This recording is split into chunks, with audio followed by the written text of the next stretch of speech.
നമസ്കാരം. പാനൂരിൽ ബോംബ് സ്ഫോടനമുണ്ടായി ദിവസങ്ങൾ കഴിയും മുൻപേ സംസ്ഥാനത്ത് പലയിടങ്ങളിലും അതും CPM പാർട്ടിയിടങ്ങളിൽ നിന്ന് ബോംബിന് സാമ്യമുള്ള സ്ഫോടക വസ്തുക്കൾ കണ്ടെത്തിയിരിക്കുന്നു. ഈ സർക്കാർ ജനങ്ങൾക്ക് നൽകുന്ന ഭയം ചെറുതൊന്നുമല്ല. CPM DYFI നേതാക്കൾ എല്ലാവരും ചേർന്ന് ആസൂത്രണം നടത്തി ഉണ്ടാക്കിയ ബോംബ് സ്ഫോടനം കേരളത്തിൽ ഉണ്ടാക്കിയത് ചെറിയ ആഘാതമല്ല. പാർട്ടിക്കുള്ളിൽ തന്നെ ഭിന്നിപ്പ് ശക്തമാണ്. ഇതോടെ DYFI പ്രവർത്തകർ അടക്കമുള്ളവർ ബോംബ് സ്ഫോടനം നടത്തിയതായാണ് പാനൂരിലെ സംഭവത്തിൽ നിന്ന് പുറത്തു വന്നത്. ഇപ്പോഴിതാ തൃശൂർ കുന്നംകുളം ചിറ്റഞ്ഞൂരിൽ ഉഗ്രശേഷിയുള്ള സ്ഫോടക വസ്തു കൂടി കണ്ടെത്തിയിരിക്കുന്നു. പ്രധാനമന്ത്രി കുന്നംകുളത്ത് സന്ദർശനം നടത്താനിരിക്കെ ഇത്തരമൊരു സംഭവം ഉണ്ടായത് അതീവ ഗൗരവത്തോടെയാണ് പോലീസ് കാണുന്നത്. ചിറ്റഞ്ഞൂർ ഇമാനുവൽ സ്കൂളിന് സമീപത്ത് നിന്നാണ് സ്ഫോടക വസ്തു കണ്ടെടുത്തത്. കുഴിമിന്നിയോട് സാമ്യമുള്ള സ്ഫോടക വസ്തുവാണ് കണ്ടെത്തിയത്. വെടിക്കെട്ടിന് ഉപയോഗിക്കുന്ന ഇനമാണ് ഇത്.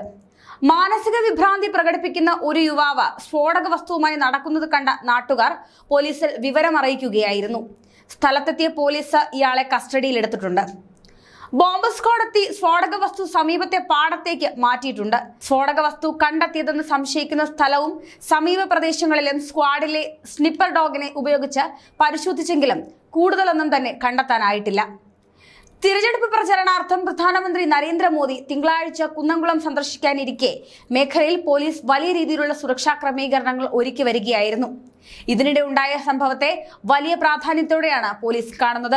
അതേസമയം പാനൂരിലെ ബോംബ് സ്ഫോടനത്തിൽ അറസ്റ്റിലായ DYFI നേതാക്കൾ നിരവധി ക്രിമിനൽ കേസുകളിലും പ്രതികളാണെന്നാണ് റിപ്പോർട്ടുകൾ.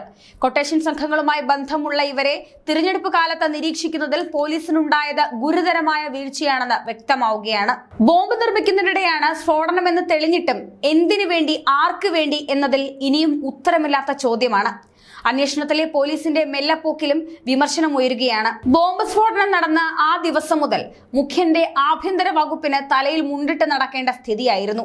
തൊട്ടു പിന്നാലെ കേരളത്തിലുടനീളം അന്വേഷണം നടത്തിയെങ്കിലും പോലീസിന് കാര്യമായ ഒന്നും തന്നെ കണ്ടുപിടിക്കാൻ കഴിഞ്ഞിരുന്നില്ല.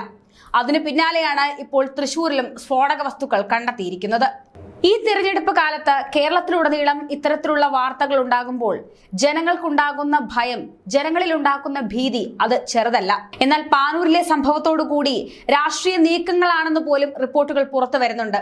ഇതിനുമേൽ സർക്കാർ എടുക്കുന്ന നിരുത്തരവാദിത്തപരമായ കാര്യങ്ങളാണ് ഇത്തരം പ്രക്രിയകൾ വീണ്ടും കേരളത്തിൽ ഉണ്ടാക്കാൻ ഇടയാകുന്നത്.